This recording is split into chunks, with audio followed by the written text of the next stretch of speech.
Hi everybody, I'm Jones and welcome to my channel. Today I have a couple of super quick and easy vegan treats that you can make for someone you love. So let's get started. The first recipe is super quick and easy because it's actually just a peanut butter and jelly sandwich made with a little extra love. So I have some whole grain toast and I'm adding my peanut butter, and really you could actually skip the peanut butter if you want. It's the jelly that is the star of this show. So I'm using a raspberry jelly because that's my favorite and it's a nice red color, but really you can use any kind of jelly or jam that you like. I just make sure I put a healthy dose of it on there because I love my jelly. And then I'm using a heart-shaped cookie cutter to cut out a heart out of the other piece of toast.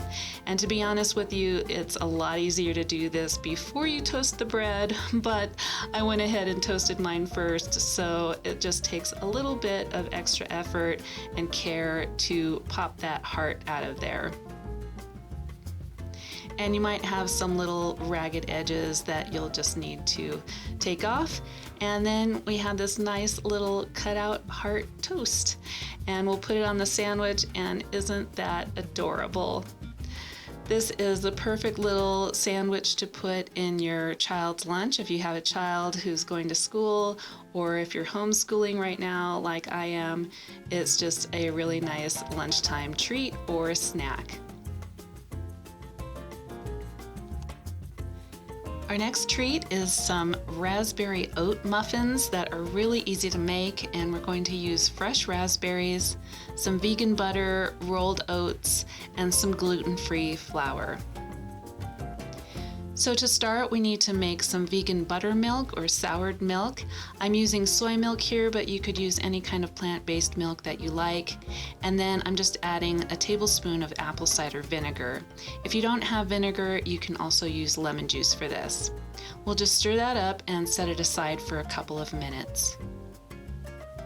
When that's ready, we'll put our oats in a bowl and we'll add the soured milk to that. And then we're just going to stir that up till it's all incorporated. And these are going to need to soak for about an hour, so this is something that you'll need to start a little bit ahead of time.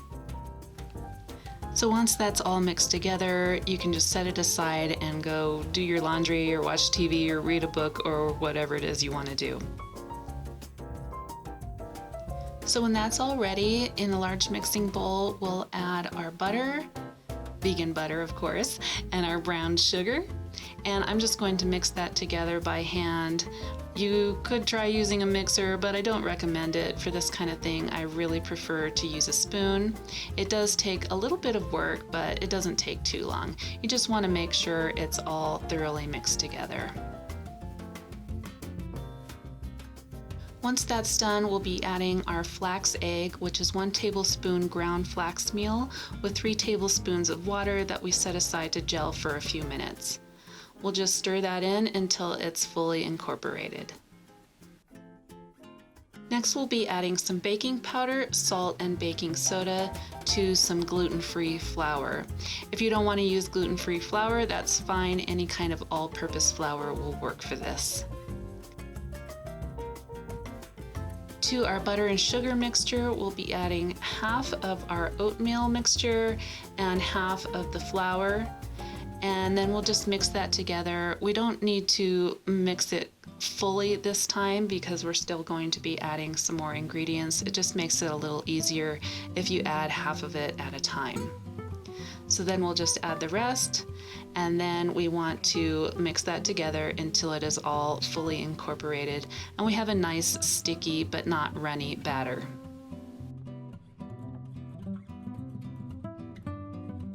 Next, we're going to take 15 of the biggest raspberries and set them aside, and you may need to cut up some of the rest of your raspberries if they're really large like mine were.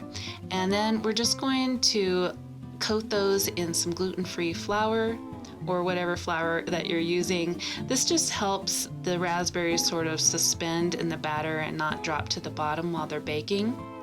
And then we're just going to fold those in gently until they are evenly incorporated throughout the batter.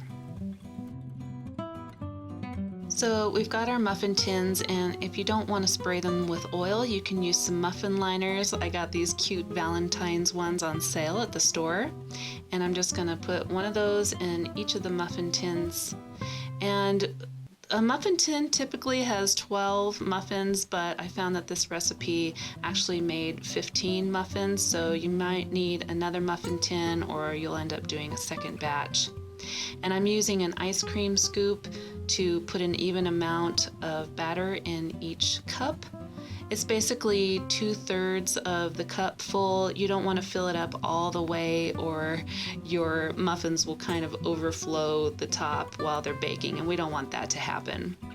I just kind of press the batter down in the muffin tins, and then I am sprinkling a little bit of turbinado sugar on top. You don't have to do this, but I think it's a nice little touch. And then we're just going to put one of each of our big plump raspberries on top of the muffins. So those will go into the oven at 400 degrees for about 20 minutes.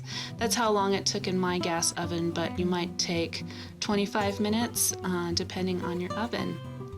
And so there they are, all baked and yummy, and these are such a delicious treat. If you love raspberries, you are absolutely going to love these muffins. They're moist and buttery tasting, and those tart raspberries were just absolutely delicious. I hope you liked this video and that you'll give these little treats a try. They really are a fun and easy thing to do for Valentine's or anytime you want to show somebody that you love them. If you like this video, make sure you give it a thumbs up and subscribe to my channel, and leave me a comment and say hi. I'd love to hear from you. Till the next video, peace out. Bye!